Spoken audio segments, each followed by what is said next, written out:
ఓం ఓం శ్రీమాత్రే నమః. శ్రీ లలితా సహస్రనామ స్తోత్రం 124వ శ్లోకం. ఆదిశక్తిరమేయాత్మా పరమా పావనాకృతి అనేక కోటి బ్రహ్మాండ జననీ దివ్య విగ్రహ. ఈ సృష్టికి మూలం సత్య పదార్థం. సత్యమునకు ఆధారం పరాశక్తి, ఇచ్ఛాశక్తి స్వరూపం. సత్య పదార్థం పరాతత్వం, అది అవ్యక్తం. సర్వమునకు ఆధారభూతమైనది, సర్వమును సృజించున్నది. మహాశివునిలో సంకల్పంగా ఉదయించి ఈ సృష్టికి ప్రేరణ జరిపించినది. కావున సృష్టికి పూర్వం అవ్యక్తంగాను, సృష్టి యందు చైతన్యంగాను, సృష్టి తరువాత మరలా అవ్యక్తంగా ఉండు పరాశక్తి సనాతనం, తుది మొదలు లేని అనాది తత్వం. సర్వశక్తులకు మూలతత్వం చైతన్యంగా ప్రకటితమైంది. శక్తిగా రూపాంతరం చెందిన పరాశక్తి బ్రహ్మాండ పిండాండములందున్న సమస్త శక్తులకు కారణం. అందుకే ఆమె ఆదిశక్తి. ఓం ఐం హ్రీం శ్రీం ఆదిశక్త్యై నమః. అమేయాత్మ. పరాతత్వం, శక్తితత్వం భేదములు లేనివి. దీని మహిమను కొలుచు ప్రమాణములు లేవు. బ్రహ్మసత్యం, బ్రహ్మ పదార్థం సత్యమైనది, నిత్యమైనది. పరిమాణము గాని అవధులు లేనిది. వికల్పము లేనిది నిర్వికల్పం. మలినమును అంటనిది నిర్మలం. చ్యుతమనగా నాశనం, అది లేనిది అచ్యుతం. ఎటువంటి పేరుతో పిలువబడనిది నిరాఖ్యాతం. గుణములకు అందనిది నిర్గుణం. ఇలాంటి లక్షణములతో నిర్వచించాయి శృతులు. సత్యం జ్ఞానం అనంతం బ్రహ్మ. సత్యమైనది, జ్ఞానస్వరూపమైనది, అంతమన్నది లేనిది పరాతత్వం అని వేదాలు, ఉపనిషత్తులు నిర్వచించాయి. మనస్సుకు గాని, అనగా ఊహించుటకు గాని, వాక్కులచే వివరించుటకు వీలు పడనిది పరాశక్తి. యతో వాచో నివర్తయంతే. ఎక్కడ వాక్కు మనస్సు నిలిచిపోతుందో అక్కడ నుండియే పరాతత్వం ప్రారంభమవుతుంది. పోలిక, ఉపమానం, అవధి, పరిమాణం లేనిది. తనకు తానే పోలిక, అవధి. అందుకే పరాశక్తి అమేయాత్మ. ఓం ఐం హ్రీం శ్రీం అమేయాత్మనే నమః. పరమా. పరస్య బ్రహ్మణో రూపం, తద్విష్ణో పరమం పదం.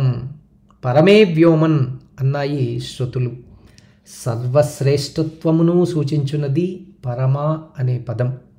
సర్వశ్రేష్టమగు మార్గం పరమపదం, అనగా పరాతత్వమును తెలుసుకునే మార్గమే పరమపదం. పరమపదం కాలమునకు గాని, గుణములకు గాని చెందనిది పరాచైతన్యం. అదే పరాతత్వం, సర్వత్రా వ్యాపించినది. అందుకే నాణ్యపందా విద్యతేయనాయ. తెలియవలసినది, తెలుసుకొనవలసినది పరతత్వమొక్కటే. అదే శాశ్వతమైనది, సర్వత్రా సర్వదా శ్రేష్టకరమైనది. సర్వచరాచరములకు మూలమగు చైతన్య శక్తియే పరాశక్తి. పురుషుడు, అవ్యక్తము, కాలము, పరమ అని పరబ్రహ్మమునకు, పరాతత్వానికి పేర్లు. అందుకే పరాశక్తి పరమా అని కీర్తించబడినది. ఓం ఐం హ్రీం శ్రీం పరమాయై నమః. పావనాకృతి. రూపనామక్రియలు లేనిది పరాశక్తి. ఈ జగన్నాటకము కొరకు అనేక రూపాలలో ప్రకాశిస్తుంది. బ్రహ్మగా సృజించును, విష్ణువుగా పాలిస్తుంది, శివునిగా లయమునరిస్తుంది.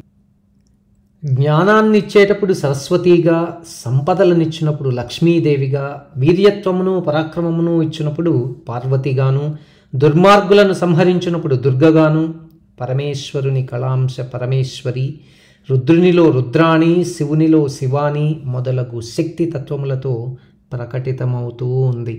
కనకదుర్గ, కామాక్షి, గాయత్రి మొదలగు రూపాలతో పూజలు అందుకుంటూ ఉన్నది. పరాశక్తి పావయతీతి పావనః. పరాశక్తి ఉపాసన, అర్చన, పారాయణాదుల వలన సర్వ పాపములు నశిస్తాయి. పావనులుగా చేస్తుంది అమ్మ. సకల జీవరాశులను తరింపజేయు రూపనామక్రియలను కలది అమ్మ. అందుకే అమ్మ పావనాకృతి. ఓం ఐం హ్రీం శ్రీం పావనాకృతయై నమః. అనేక కోటి బ్రహ్మాండ జననీ. పరాతత్వరూపం బిందువు. బిందువు వ్యాపనం చేత ఈ సర్వ సృష్టి జరిగినది. బహుశ్యాం ప్రజాయేయ శోకామయత అన్నారు. బ్రహ్మాది దేవతలు, సూర్యగ్రహ తారకలు, మానవ పశు పక్షి మృగాదులు, చరములు, పర్వతములు, వృక్షములు, నదీ నదములు, అచరములు, చరాచరములతో కూడినది సృష్టి పంచభూతాత్మకం. షోడశ కళాత్మకంతో నిండిన విశ్వమే బ్రహ్మాండం.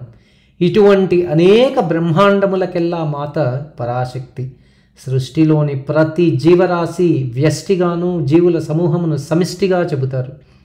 వ్యష్టిని పిండాండముగాను, సమిష్టిని బ్రహ్మాండంగాను నిర్వచిస్తూ ఉన్నారు. పరాశక్తి సంకల్పములే ఈ పిండాండములు, బ్రహ్మాండములు. అమ్మ సృష్టిలో అనేక బ్రహ్మాండములు కలవు. అందుకే జగన్మాత అనేక కోటి బ్రహ్మాండ జననీ. ఓం ఐం హ్రీం శ్రీం అనేక కోటి బ్రహ్మాండ జనన్యై నమః. పరాతత్వం మొట్టమొదటి శక్తితత్వం, చైతన్య శక్తి రూపం. దేనితోనూ పోలికలేని సర్వ స్వతంత్రతాతత్వం. పరమోన్నతమైనది, శ్రేష్టమైనది. సర్వ పాపములను హరించు పావన రూపములను కలది. అట్టి పరాశక్తి రూపపరంగా సింధూరారుణ విగ్రహాం త్రినయనాం మాణిక్యమౌళిస్ఫురత్తారానాయక శేఖరాం స్మితముఖీమాపీన వక్షోరుహాం పాణిభ్యామళిపూర్ణరత్నచషహం రక్తోత్పలం బిభ్రతీం సౌమ్యాం రత్నఘటస్థరక్తచరణాం ధ్యాయేత్ పరామంబికాం. అమ్మ పాదములు ఎర్ర తామరల సొగసుతో మృదువుగా ఉన్నాయి. పాదమునకు అందాన్నిచ్చే అందియలు, సువర్ణ రత్నమయ వడ్డానం నడుమున ప్రకాశించగా సర్వ జగత్తును తనలో దాచుకున్న ఆ పూర్ణత్వ శోభ, ఆపై మాతృత్వమునకు, జగత్పోషణకు గుర్తుగా పాలిండ్లు, సర్వ వేదాది సాహిత్యములకు స్వరమందించు కంఠము, దయా కరుణభావాలకు మాటల రూపముచే అమృత పలుకలను అందించు ఆమె పెదవులు, పెదవిపై సంపెంగ లాంటి ముక్కు, ముక్కు చివర ముఖ్యర సూర్య తేజస్సునే పోటీ పడుతూ ఉంది. ముక్కునకు ఇరువైపులా సర్వ జగత్తును నియంత్రించు పాలించు నేత్రములు, విశాల నేత్రములకు అందాన్నిచ్చే కనుబొమ్మలు, కనుబొమ్మల మధ్య కస్తూరి తిలకం లాంటి మూడవ నేత్రం జ్ఞానమునకు గుర్తుగా ఉంది. మరో విధంగా నిర్మలమగు ఆకాశమున ప్రకాశించు ప్రాతకాల బాల భానుని వలె నుదుటి తిలకం ప్రకాశిస్తూ ఉంది. ఆకాశమును కప్పివేయచు నల్లని మబ్బుల వలె ఉండు ఆ కేశములు, వాటిని కప్పిపుచ్చుచున్న మణిమయ రత్న కిరీటం, ఆపై చక్కని చంద్రవంక అందంగా అమరి ఉన్నాయి. కర్ణాభరణములు, కంఠాభరణములు, హస్తాభరణములతో అమ్మ సింధూరారుణ విగ్రహం. శోభాయమానమగు ఆమె అందము వర్ణనకు అందనిది. నిజారుణ ప్రభాపూర్వ మధ్యద్బ్రహ్మాండ మండల. పరంజ్యోతి స్వరూపమగు అమ్మ దివ్య విగ్రహగా కీర్తించబడినది. ఓం ఐం హ్రీం శ్రీం దివ్య విగ్రహాయై నమః.